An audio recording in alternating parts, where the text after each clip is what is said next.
The Bible. It's 66 books of history, stories, letters, and poetry that fit together to form God's one big story. The epic adventure of how He created us and loves us so much that He made a way to rescue us. As we travel through the Bible, from Genesis to Revelation, we discover people who met God and found their lives changed forever. Now, for an amazing story.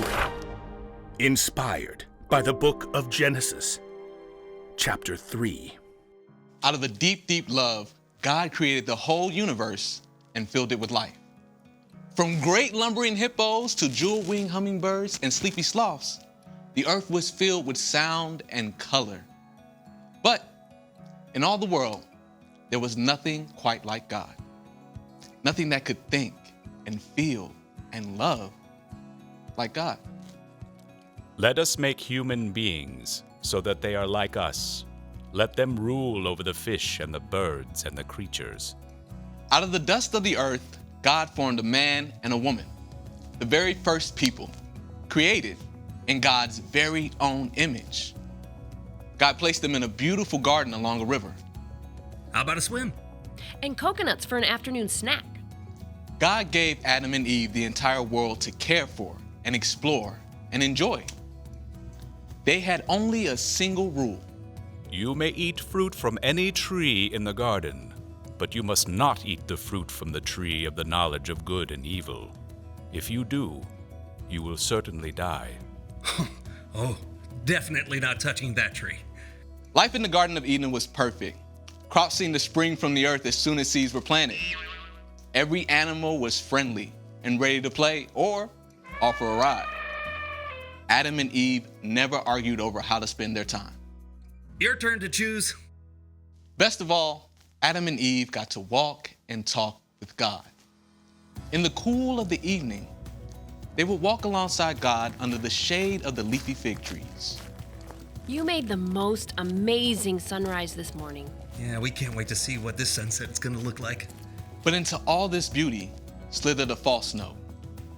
One afternoon, as Adam and Eve searched for wild mushrooms, the serpent uncoiled himself and slid along a low branch beside Eve. Looking for a snack, are you? Oh, hello. How about some luscious fruits? Eve glanced toward a grove where beautiful fruit trees stood. The tree in the center stood taller. Its fruit seemed to glow. Did God really say you must not eat fruit from any tree in the garden? We can eat fruit from the trees, but God did say you must not eat the fruit from the tree in the middle of the garden. Do not even touch it. If you do, you will die.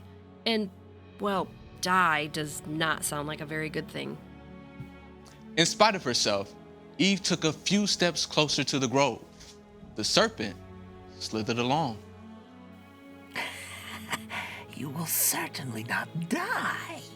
God knows that when you eat fruit from that tree, you will know things you have never known before. Like God, you will be able to tell the difference between good and evil. Eve looked at the shining piece of fruit on the central tree. It hung ripe and heavy. God loves us. Surely He wants good things for us, like knowing more? Eve reached out her hand with one finger. She touched it. Nothing happened. Maybe it's a test. God actually wants us to try the fruit, but He wants us to know without telling us. Sure, that's it, sweetie. God had given the rule to protect Adam and Eve, knowing all of the terrible things that would happen if Adam and Eve chose to disobey. God was trying to keep them from pain. But Eve started to question in her heart. One little taste can't hurt. Eve gave the rich fruit a gentle tug. It came away in her hand. She took a bite of the juicy flesh. Oh, Eve called out to Adam, who was a short distance away. you've got to try this. But isn't that from the... The fruit looked so amazing. Adam decided he didn't care. Let me have some. Adam, too, took a bite. A strange expression crossed his face. I never thought about that before. New ideas and thoughts crept into the minds of Adam and Eve. None of it made them feel better. We're not wearing clothes. I need to cover up. The first time, Adam and Eve were filled with shame. Quickly, they stitched together fig leaves to wear. As evening shadows lengthened, they heard God walking through the garden. Oh no. Quick, hide. In trying to make their own happiness apart from God, Adam and Eve had broken their relationship with God. Sin had entered the world. Where are you? Adam cowered behind a berry bush. I heard you in the garden. I was afraid because I was naked, so I hid. Who told you that you were naked? Have you eaten the fruit from the tree I commanded you not to eat? It's the fault of the woman you put here with me. She gave me some of the fruit from the tree, and I ate it. God gave Eve a turn to speak too. What have you done? The serpent tricked me. That's why I ate the fruit. God's own heart was pierced through by what people had done. God told the serpent, I am putting a curse on you.